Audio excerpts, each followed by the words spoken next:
বস্তির একটা ভোটও যদি বাইরে পড়ে তো পুরো বস্তি আমি জ্বালিয়ে দেবো। আমি শুধু চাই আপনারা আবার আমাকে সেবা করার সুযোগটা দিন।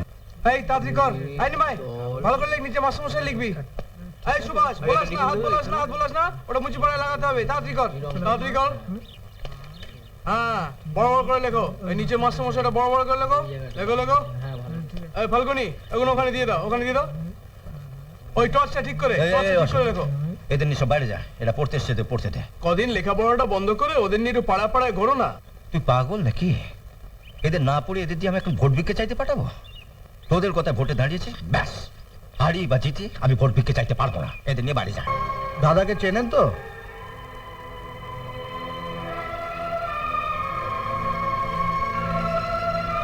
হ্যাঁ, খুব ভালো করেই চিনি। এই নিন, পড়ে দেখুন। এটা নিয়ে আমি কি করব? আমি তো লেখাপড়া জানি না। করে দেবো, সবাইকে শিক্ষিত করে দেবো। ঠিক আছে, আমি পড়ে শোনাচ্ছি, আপনি শুনুন। আসন্ন বিধানসভা নির্বাচনে সমাজসেবী, পরোপকারী, শ্রমিক নেতা বিভাস চক্রবর্তীকে ঘড়ি চিহ্নে ভোট দিয়া পুনরায় নির্বাচিত করুন। শুনলেন তো? ভোটটা কিন্তু এই দাদাকেই দেবেন। আমি শুধু চাই আপনারা আবার আমাকে সেবা করার সুযোগটা দিন। বস্তির একটা ভোটও যদি বাইরে পড়ে তো পুরো বস্তি আমি জ্বালিয়ে দেবো। শুধু ছোটাছুটি করছিস কেন? এরা সব ভালো ছেলে, এদের বুঝিয়ে বল, দেখবি ভোটটা আমাকেই দেবে। আপনি ওদের কথা কিছু মনে করবেন না দাদা। ওরা কদিন আগে কল সারাবার জন্য আপনার কাছে গিয়েছিল। আপনি নাকি দরওয়ান দিয়ে ওদের তাড়িয়ে দিয়েছেন, তাই ওদের একটু অভিমান হয়েছে। বল কটা কল চাই তোদের, বল। আমি কথা দিচ্ছি, এই বস্তির প্রত্যেকটা ঘরের সামনে আমি একটা করে কল বসিয়ে দেবো। না দাদা, ওটা করবেন না। অতি জলে আবার আমাদের বস্তিটা বন্যায় ভেসে যাবে।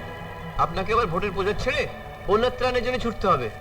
আমাদের এই একটা কলই ভালো। ঠিক আছে, আরে ভোটটা আমি পাচ্ছি তো। আপনারা যান, ওটা আমরা দেখছি।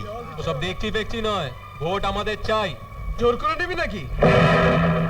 তুই এখানে? ওই ইলেকশন তো এসে গেল, তাই ভিক্ষে চাইতে এসছি। ভোট ভিক্ষা? তা তোর বাপ এলো না? আরে তোর বাবার মতো তোর ভিক্ষে নেওয়ার অভ্যেসটা নেই, তাই আসেনি। তাই অশোক, মুখ সামলে কথা বল। কেন রে, মারবি নাকি? আর রজত, চল মন্ডলপাড়া যাই। দাঁড়াও বাবা, মন্ডলপাড়া অনেক দূর, হেঁটে যেতে পারবে? বাপকে একটু হাঁটা প্র্যাকটিস করা। ভোটের পর তো গাড়ি কিনে নেবে, তখন তো হাঁটতেই হবে। কি বললি?